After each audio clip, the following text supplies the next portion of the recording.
Hello! అందరికి ఈరోజు మన వీడియో టాపిక్ ఏమంటే, ఆ ఒక్కటే జరిగితే అందరూ బీఎస్ఎన్ఎల్‌లోకి అనేది న్యూస్ అయితే వచ్చింది.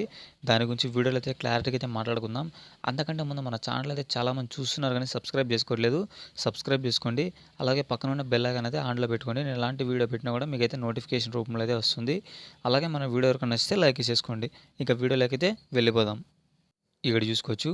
ఆ ఒక్కటి జరిగితే అందరూ బీఎస్ఎన్ఎల్‌లోకి అయితే న్యూస్ అయితే వచ్చింది. ఇక న్యూస్‌లోకి వెళ్ళిపోతే జియో, ఎయిర్టెల్, వోడాఫోన్, ఐడియా రీచార్జ్ ధరలు పెంచడంతో అందరి చూపు డేటా ప్రైవసీ ప్లాన్ల ధరలు తక్కువ ఉన్న బీఎస్ఎన్ఎల్‌పై పడింది. అయితే ప్రైవేట్ కంపెనీలు 5జీ సేవలు అందిస్తుంటే బీఎస్ఎన్ఎల్ మాత్రం 4జీ సేవలు అందించేందుకే తంటాల పడుతుంది. కేంద్రం బడ్జెట్ ఈ సంస్థ కోసం 82,916 కోట్లయితే కేటాయించిందంట. కేంద్రం ఇలాగే బీఎస్ఎన్ఎల్‌కు అండగా ఉండి 5జీ తీసుకొస్తే ఆ నెట్వర్క్‌లోకి వెళ్లేందుకు యూజర్లు సిద్ధమేనని అభిప్రాయం వ్యక్తమైతే చేస్తుంది. మరి ఎప్పుడు 5జీ తెస్తుందో, మరి 4జీ అయితే ఆల్రెడీ అయితే వర్క్ అయితే స్టార్ట్ అయింది. ఆల్రెడీ న్యూస్ వచ్చింది కదా! వర్క్ అయితే స్టార్ట్ అయింది. కానీ అదైతే రావడానికైతే టైం అయితే పడుతుందన్నమాట. ఒక 1 మంత్ గాని 2 మంత్స్ అయితే పడుతుంది. ఈ మధ్య కాలంలో బీఎస్ఎన్ఎల్ చూసుకుంటే ఏరియా వైస్ పనిచేస్తుందన్నమాట.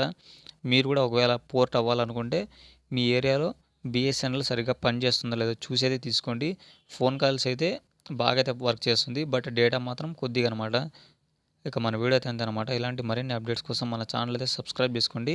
మన వీడియో వరకు నచ్చితే లైక్ చేసుకోండి.